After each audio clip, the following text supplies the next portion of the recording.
నమస్కారం. మీ విజయ్ కుమార్ గంట.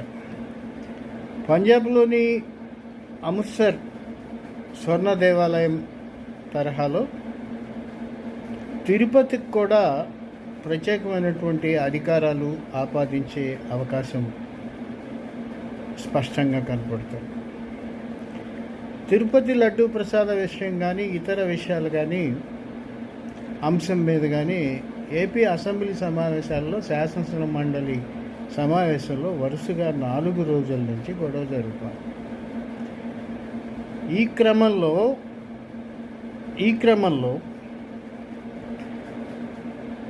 ఈరోజు అసెంబ్లీలో ఈరోజంటే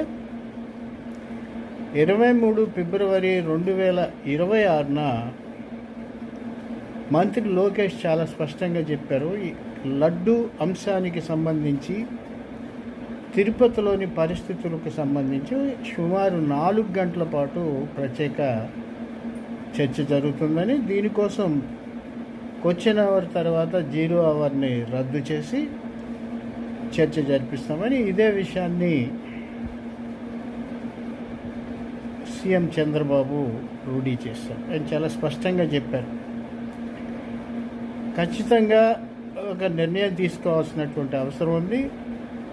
ఆ తిరుపతి ప్రాంతాల్లో జరిగేటటువంటి అంటే దైవికమైన అంశాలకు సంబంధించి జరిగేటువంటి క్రిమినల్ నేరాలకు సంబంధించి ఒక ప్రత్యేకమైనటువంటి ప్రతిపత్తి లేదా చట్టాన్ని తీసుకురావాలి అనేది, దాని మీద ఒక చర్చ శాసనసభలో జరిగిన తర్వాత మాత్రమే తీసుకోవాలని మాట్లాడారు. అలాగే స్వర్ణ దేవాలయం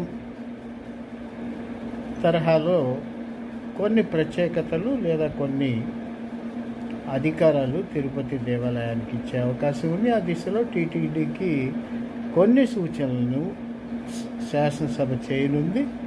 అట్లాగే తిరుపతిలో నెయ్యి కల్తీకి బాధ్యులెవరో, నెయ్యి కల్తీ ఎలా చేశారనే విషయాన్ని వెల్లడిస్తామని లోకేష్ స్పష్టం చేశారు.